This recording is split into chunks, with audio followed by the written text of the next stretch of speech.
Magandang araw sa inyong lahat. Narito po tayo ngayon para sa ating pagluluto ng pata kare-kare. Ang mga sumusunod na sangkap na kailangan natin para sa ating pagluluto. 1 kilong pata ng baboy, cut into 2 inches o 2 pulgada po. 1 kalahating tasa ng dinikdik na mani. Ayan po, ang dinikdik na mani. Kalahating tasa ng peanut butter. Ayan. At saka 2 kutsara ng patis. Ayan, yung patis. At saka 2 medium size na talong na hinati-hati po. Almost 2 inches din ang laki. Ang pechay, 1 bunch ng pechay. Malinis, nilinis na, nilugasan. 1 kalahating tasa ng sitaw. Napuputulin into 3 inches o 3 pulgada. 1 kainamang laki ng sibuyas, diced po yan, gayat-gayat siya, at saka garlic, 5 bungkus na bawang na crushed, 1 kutsarang annatto powder o yung tinatawag nating atsuete, 3 kutsarang cooking oil o mantika, kailangan natin sa pagigisa, kalahating teaspoon ng ground pepper o yung ating paminta, 2 cups o 2 tasa po ng tubig na siyang ating pangsabaw. So, at saka asin at saka 1/4 cup o sa ika-4 po na bagoong na gagamitin natin panlasa ng ating pagkatapos maluto at makakainin. Salamat po. Andito na po tayo sa ating pagluluto ng pata kare-kare.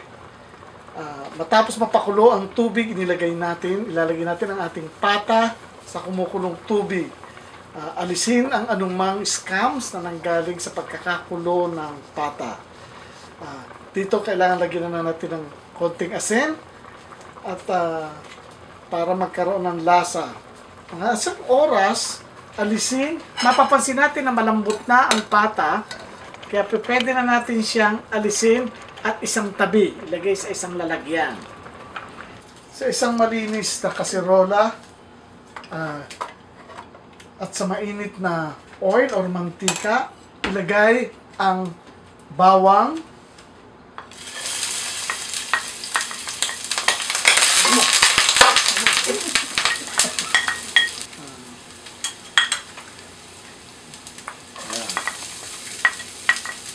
haluin at ilagay ang paminta. Sandali muna. Pag mapula-pula na,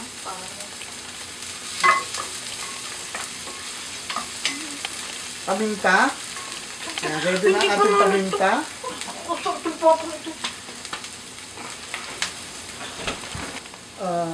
Pagkatapos mailagay ang sibuyas at mukhang medyo luto na, lagay na ang paminta. At saka ang pata ng baboy.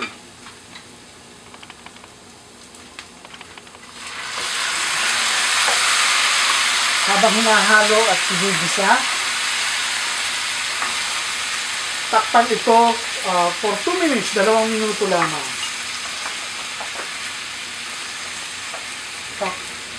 Pagkaraan ng 2 minuto, ilagay ang patis, dinikdik na mani, peanut butter, at ang ating pampakulay na atsuete o annatto powder.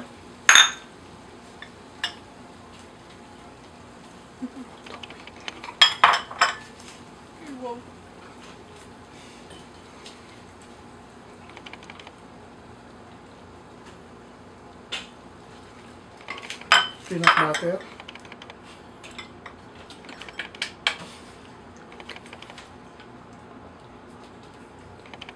At haluin ito.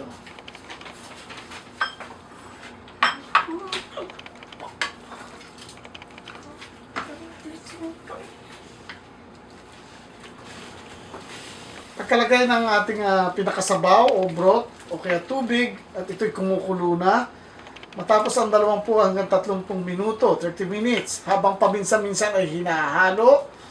Kung kinakailangan, ilagyan pa uli ng tubig kung masyadong malapot, sang ayon sa ating kagustuhan. Ngayon naman ay ilalagay na natin ang sitaw. ang pinutol-putol na sitaw at kailangan natin ng 5 minuto para maluto ang gulay nito. Kasama na rin siguro ang puso ng saging.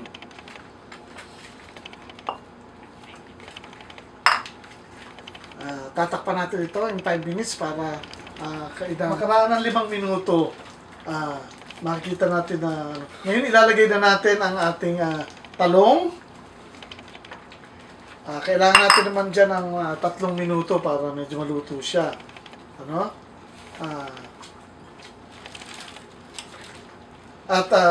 Kasunod na nito ay ang bok choy o yung ating pechay.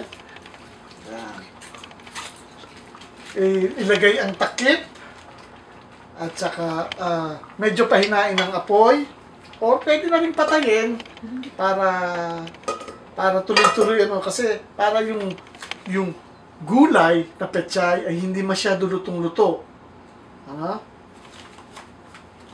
So, ito ay mga 3 hanggang 4 na minuto. Makaraan ang 5 minuto hanggang 7 minuto. Ngayon halos tapos na tayo sa ating pagluluto. Ayan, makikita natin ang pechay. Pag halos hindi siya luto, ito ang tamang-tamang luto. Napakaganda. Ngayon ay atin na po natin isa-serve yan para patikman sa ating mga kasamahan. Wow! Ang sarap! Ito ang pata kare-kare. Okay, ngayon makikita po natin na tapos na at completed ang ating pata kare-kare. Share and enjoy.